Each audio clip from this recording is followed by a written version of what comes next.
हम लोग हिंदी पाठ्य पुस्तिका से पाठ 3 पढ़ेंगे और यह एक कहानी है और इस कहानी का नाम है धैर्य का फल।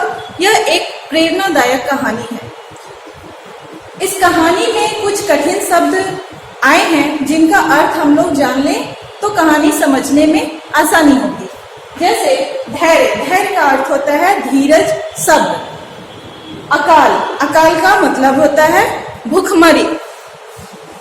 अगला शब्द है साहूकार, साहूकार का अर्थ होता है बड़ा सेठ। बड़ा सेठ मतलब जिसके पास बहुत सारे जमीन, धन, दौलत होते हैं।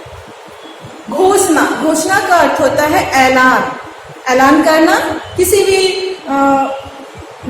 भी बात का, किसी भी नियम को घोषणा करवाना। जैसे नगर में, गांव में एक घोषणा प्रचार के द्वारा प्रचार करवाया जाता है, वो घोषणा करवाना। भंडारा, भंडारा का अर्थ होता है गरीबों को भोजन कराना। ठीक है, अब हम पाठ को इस तरह से समझेंगे। बहुत समय पहले की बात है, देश में बहुत समय से वर्षा नहीं हुई, जिस कारण चारों तरफ अकाल की स्थिति पैदा हो गई थी। चारों तरफ भूखमरी की स्थिति आ गई थी। तो नगर में बहुत से ऐसे सेठ थे जिन्होंने ऐसे ही समय के लिए अपने भंडारे में बहुत से गोदाम में अनाज भर के रखे थे, ताकि इन परिस्थितियों में वो उन अनाजों को महंगे दाम में बेच करके धन कमा सके। उन्हीं साहूकारों में से एक ऐसा भी साहूकार था जो कि बहुत दानी और धर्मात्मा था। उसका उन साहूकारों से अलग विचार था। वह बहुत ही दयालु था। तो उसने सोचा कि ऐसी अकाल की स्थिति में सभी नगर के लोग भूखे मर रहे हैं, तो उसने क्या किया, उसके मन में विचार आया कि क्यों ना मैं एक भंडारा लगाऊं, जिससे बड़े बुजुर्ग या जवान लोग जो हैं वो तो कमा करके 2 वक्त की रोटी जुटा लेते हैं, लेकिन बच्चे जो कि अभी छोटे होते हैं और उनके पास रोटी कमाने का कोई उपाय न था, तो वह भंडारे में आकर के दोनों समय रोटी ले जा सकते। ऐसा सोच उसने भंडारा लगाया। तो जैसे ही रोटी बनने का समय आता था तो नगर के सभी बच्चे वहां पहुंच जाते थे रोटी लेने के लिए। उन्हीं बच्चों में से एक ऐसी लड़की थी जो बड़ी ही शांत स्वभाव की और धैर्यवान थी और साथ ही बहुत ईमानदार थी। साहूकार प्रतिदिन बच्चों को रोटी देने के समय देखता रहता था।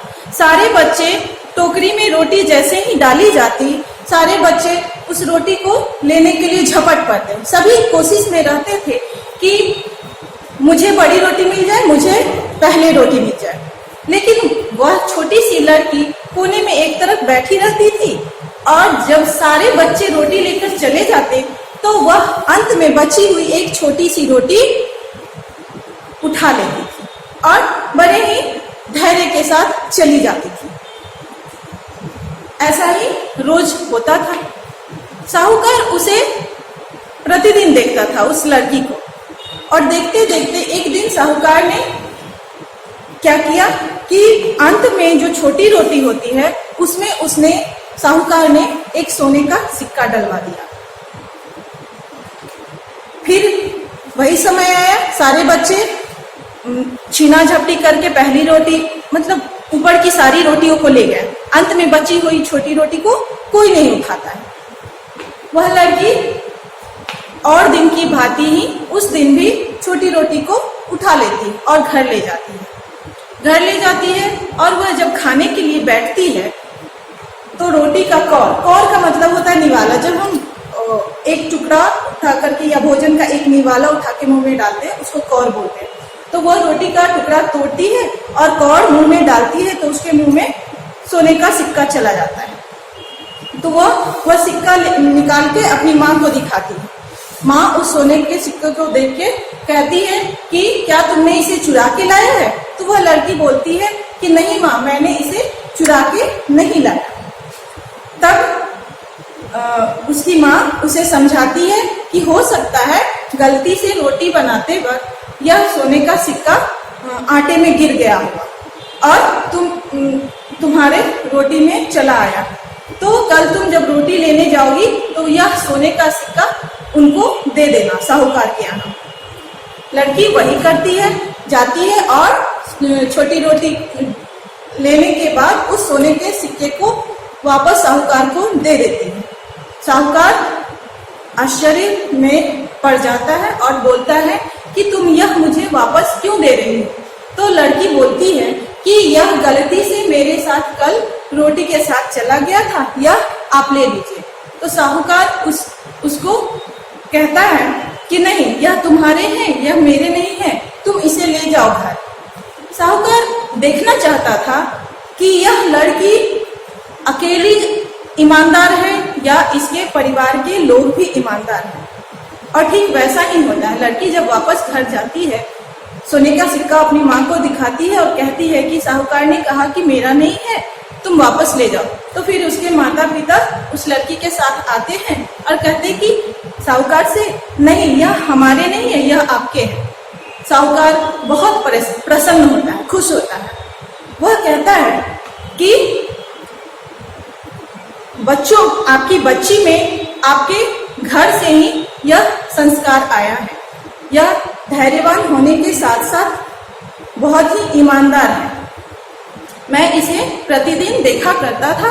बच्चों की छीना झपटी में यह एक और शांत से बैठी रहती थी और अपनी बाड़ी का प्रतीक्षा करती थी। तो बच्चों, हमें धैर्यवान होने के साथ साथ ईमानदार भी होना चाहिए, क्योंकि धैर्य से इंसान वह सब कुछ प्राप्त कर सकता है जो वह चाहता है। अगर हम बेसब्र होकर और जल्दबाजी में कोई चीज पाना भी चाहें तो वह उसमें हमें सफलता नहीं मिलती है। इसलिए इस पाठ से हम लोगों ने यही सीखा कि हमें धैर्यवान होने के साथ साथ ईमानदार भी होना चाहिए।